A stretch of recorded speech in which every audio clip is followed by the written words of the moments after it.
Welcome to Wikiō Wednesdays. I'm Noe Nekotani. And I'm Zorned. Welcome back from spring break as we continue to celebrate Women's History Month. Our UHMTV team is excited to share some fresh stories about women leaders and their impact on our community. In this episode, we hope to honor women of the past and the present, from leaders around the world to right here in Hawaii. The first female leader we want to highlight passed away in 2021 at the age of 71. Haunani K. Trask was a champion of Native Hawaiian sovereignty and worked here at the University of Hawaii for many years. Kalavaia Nunes has more on this iconic woman. We are not American. Say it in your heart. Say it when you sleep. We are not American. We will die as Hawaiians. We will never be Americans. Those are the iconic words of Mana Wahine Haunani K. Trask. Trask is a co-founder of Kamakuku Okalani Center for Hawaiian Studies. Kamakuku Okalani was named after Gladys Kamakuku Okalani Iona Brandt, a Native Hawaiian educator. The Kamakuku Okalani Center houses classes taught nowhere else in the world, such as La'au Lapa'au, traditional Hawaiian medicine, Kapapo Lo'i o Kane Vai, Lo'i cultivation, and Ma'alama Loku'i'a, fish pond preservation and restoration. These classes wouldn't be here without Haunani K. Trask. It's great to see powerful women paving the way for our youth. Turning now to the new generation of young island journalists, we will feature multimedia students from Waianae. Hi'ilave Neves has just returned from the National Video Competition with more on the recent awards. Hawaii, Hawaii, Hawaii, Hawaii. While most college students spend their spring breaks partying the days away, I spent my vacation in Long Beach, California with 19 high school students and 4 other chaperones from Waianae High School's multimedia program, Sea Rider Productions. My students competed in the Student Television Network Convention, a national video competition which hosted over 2,000 people this year.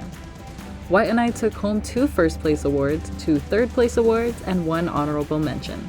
Our group consisted of 16 girls and 3 boys, with 4 other male chaperones, and me as the only female chaperone. The ratio of men to women could be seen throughout the entire convention, with there being much more women than men present. This change in statistics makes me excited to see that women are being supported in industries that used to be primarily run by men. I couldn't be more proud of my students for representing not only our community, but all of Hawaii as well. My students, both young men and women, inspire me to continue working to building up the next generation of storytellers.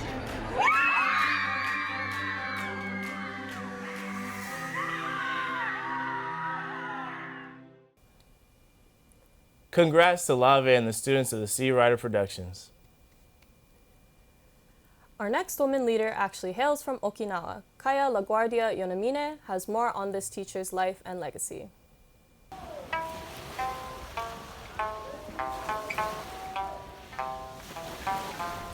Women's involvement in cultural education is extremely important across Oceania, and in Uchina or Okinawa, a legacy of powerful women educators all started with one person. Tsuru Kuba was born in 1881 in Shuri, during a time when girls were not allowed to be in school, and Uchina was pressured to assimilate to Japanese colonization. Despite these obstacles, at only 15 years old, Tsuru entered the new Okinawa Shihan Gakko, or Okinawan Teachers College, as a high school graduate pursuing teaching. Out of the 10 peers who graduated a couple years later, she was the only Uchinanchu student. Today, she's known as the first ever Okinawan woman to become a teacher, donning traditional Ryukyuan clothing at her ceremony. After graduating, Tsuru went on to work at Shuri Elementary School and gave back to her neighborhood through her teachings. Tsuru Kuba is a symbol of women empowerment and representation within Uchinanchu history. During this Women's History Month, let's continue to highlight stories of our women educators and their efforts across Oceania. For UHM TV, I'm Kaya LaGuardia Yunamine. Our next story is about a trailblazer who standardized the use of Hawaiian language. She's been called a living treasure of Hawaii. Donovan Turqueza has more on this mana wahine. Knowledge, to me, is life. Ua mau kea o ka aina I ka pono. Mary Kavena Pukui was a native Hawaiian scholar whose work allows Hawaiians everywhere to learn about and perpetuate the Hawaiian culture. Kumukui preserved a vast collection of Hawaiian knowledge that could have been lost forever. What inspires me the most about Kumukui was the fact that she is Hapa. Growing up, I always had a chip on my shoulder that I wasn't Filipino enough or I wasn't Hawaiian enough. And I think her work really shows it doesn't matter who you are, it matters what you do and how you do it. Because I know my mother's language, I've enjoyed exchanging thoughts with other Polynesians to discover our likenesses and our differences. And because I know my father's, I can explain to others what we have had here and lost, and what we still retain. In the spirit of Women's History Month, we also highlight another female helping lead UH esports, as Megumi Sakuda tells us she's making plays in the gaming world. Today we are here with Madeleine Gilbert, a sophomore at UH Manoa.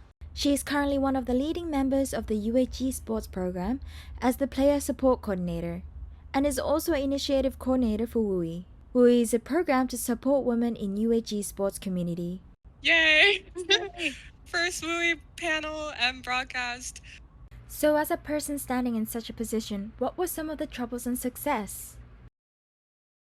I think that's a hard question to answer, but it's really rewarding in the sense that we can help people and kind of support a lot of women in our program and make sure that they're getting the same opportunities and the same kind of interactions that men are. But it's also really difficult because I think in esports there's a lot more deep-rooted misogyny than you think there is. So that's kind of what I struggle on a day-to-day basis with.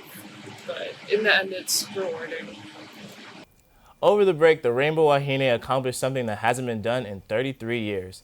As we continue to dive into Women's History Month, let's take a look at a story on head coach Laura Beeman. As we continue to highlight women who are leaders at the University of Hawaii, let's take a trip down to Lower Campus and shed light on women's head basketball coach Laura Beeman. Can you hear that? And they all looked at me like I was crazy. I said, it's the Aloha Spirit traveling 2,700 miles to be with you. They are proud of you, they love you, and they are your sixth man. Beeman is currently in her 11th season as head coach and coming off a season that concluded in a Big West championship. Beeman is known for being a player's coach. When asked about her coach, sophomore guard Olivia Davies said that she wants more for her players than just a transactional relationship. She cares truly about us on and off the court, and it shows why she's so successful here. The Rainbow Wahine will look to defend their title this week in Henderson as they play in the Big West tournament this Wednesday against Fullerton.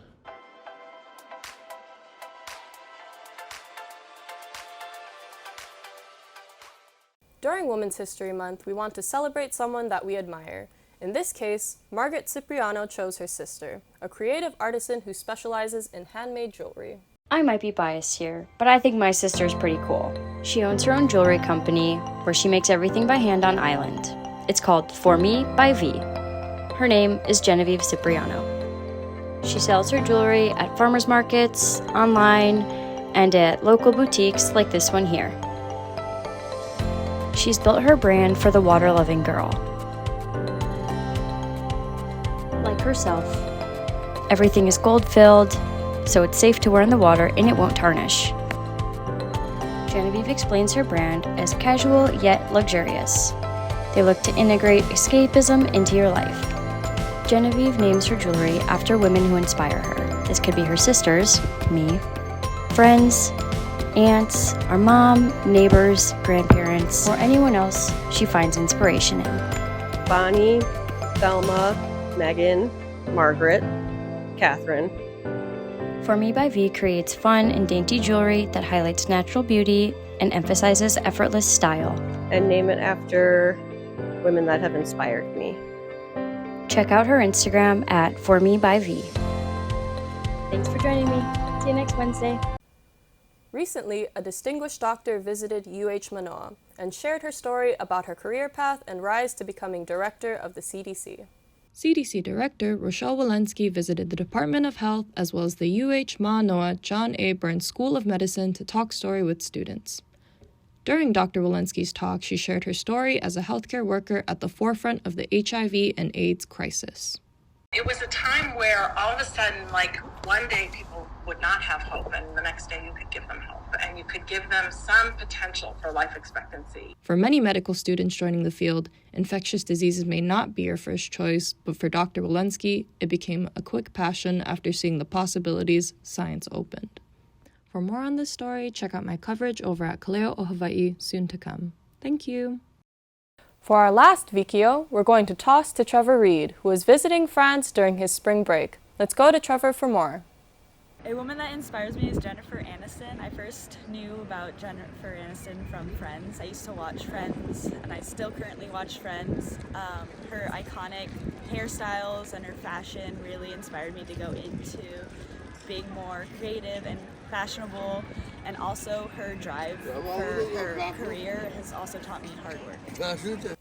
Thanks to all the women that have inspired us throughout the years. And we thank you for joining us on this week's episode of Wikiō Wednesday. Until next time, Aloha.